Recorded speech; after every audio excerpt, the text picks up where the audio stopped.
Assalamualaikum warahmatullahi wabarakatuh. Perkenalkan, nama saya Andi Arisala Chelsea Ramadhani Chandra. Saya dari kelas 12 IPS 2. Di sini saya akan membacakan tentang kondisi politik dan ekonomi Indonesia masa demokrasi liberal dan terpimpin. Jadi yang pertama itu saya akan membacakan kondisi politik dan ekonomi di Indonesia pada masa demokrasi liberal. Pengertian dari demokrasi liberal itu adalah ekonomi liberal, suatu bentuk dari sistem ekonomi yang memberikan kebebasan sebesar-besarnya kepada setiap orang untuk terlibat dalam kegiatan ekonomi guna memperoleh penghasilan bagi orang-orang besar. Lalu upayanya dari demokrasi liberal itu, ekonomi Indonesia pada masa ekonomi liberal menghadapi banyak permasalahan seperti meningkatnya biaya hidup dan hutang. Hal ini disebabkan oleh beberapa faktor, dan pemerintahan Indonesia berusaha mengatasi masalah ini dengan melaksanakan beberapa program. Lalu demokrasi liberal ini dikenal pula sebagai demokrasi parlementer karena pada saat itu berlangsung pemerintahan parlementer. Kabinet ini dilantik pada tanggal 7 September tahun 1950 dengan Muhammad Natsir dari Partai Nasyumi sebagai Perdana Menteri.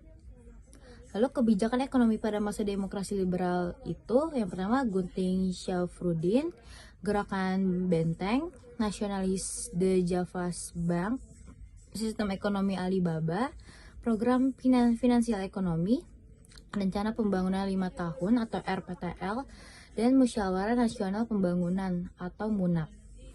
Lalu dampak dari demokrasi liberal ini pelaksanaan sistem ekonomi liberalisasi bagi Indonesia yaitu adanya krisis perkebunan pada tahun 1885 karena merosotnya harga kopi setelah tahun 1885. Perkembangan tanaman perdagangan mulai anjlok, terus jatuhnya harga kopi dan gula di pasar dunia diakibatkan karena Eropa mulai menanam gula sendiri.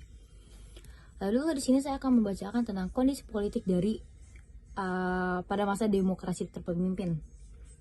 Jadi ekonomi terpimpin itu adalah sistem ekonomi di mana semua aktivitas ekonomi dipusatkan di pemerintahan. Daerah hanya kepanjangan tangan dari pemerintah pusat. Lalu pusat memegang kekuasaan yang besar dan kewenangan Soekarno saat itu juga sangat besar. Kebijakan untuk berkonfrontasi dengan Malaysia sejak 1961 berdampak pada perekonomian di Indonesia. Lalu kondisinya itu perekonomian Indonesia sangat tidak stabil. Hal tersebut dibuktikan dengan sejumlah permasalahan yang ada seperti inflasi yang tinggi, menipisnya cadangan devisa, kegiatan ekspor dan impor macet, lalu naiknya harga kebutuhan pada masyarakat.